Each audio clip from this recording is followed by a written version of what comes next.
Well, already we have the last day of class, and that is sad for me because it's been tremendous fun.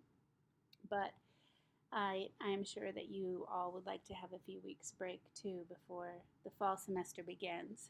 I'm excited that I will see some of you in English 398, which has a fully online option, Early American Literature for Teachers.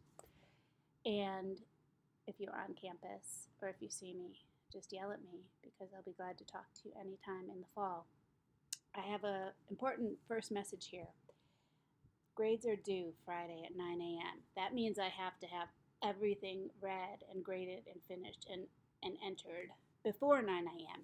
Because when it says they're due at 9 a.m., that's like for real Columbia system rules, which means if I start putting them in at 9 a.m., then they won't get entered and you won't get your grade forever because I'll have to do paperwork.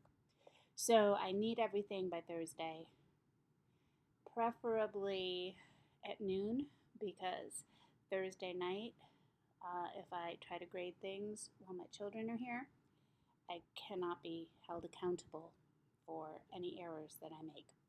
So, number one, grades. Number two, I switched around and made a different, oops, sorry, that's not supposed to be on there. For week 5, I made a different recording option for I've Been to the Mountaintop. And you should be able to listen to this on your phone. I could not get the other recording to play, and I prefer listening to King speak rather than reading with my eyes. But this YouTube video, if you watch it, also has some great images, including an image of the one time that he met Malcolm X face to face. They had a brief exchange before he died. They were starting to see eye to eye in terms of black nationalism and how they might create a democratic community. And many of Eddie Glaude's principles from Exodus, I think, carry through everything we have read this semester and particularly come to potential fulfillment in this speech. And it is Dr. King's last speech. 1968, Memphis, Tennessee.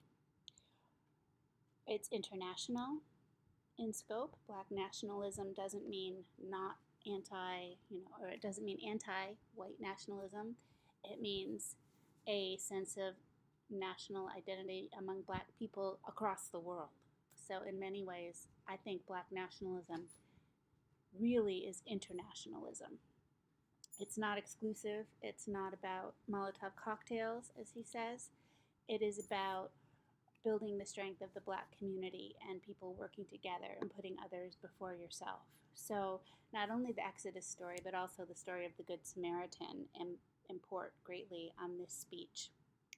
And I have a question on the quiz about why Guitar wanted to kill Milkman. And possibly Milkman is responsible for Hagar's death, so that would be a pretty literal explanation that perhaps Hagar died on a Sunday. Therefore, Guitar is getting his revenge. However, Guitar seems most angry that Milkman is keeping all the gold for himself. Now, something that Macon Dead the Second, certainly does. He's not interested in democratic community. And the great irony of the novel, and part of what makes it tragically beautiful at the end, is that I think Milkman really learns his lesson. I think he starts to understand the value of community.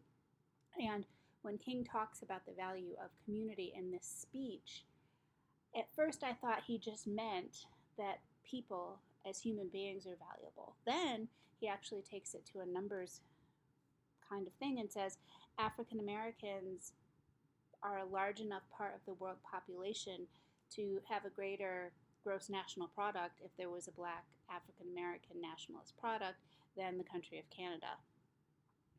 But when you listen to it, the way that he sets up that conversation about being God's children, about not letting Pharaoh get you down and such, is that you don't realize that he's literally talking about the wealth of African Americans and what can happen with that gold.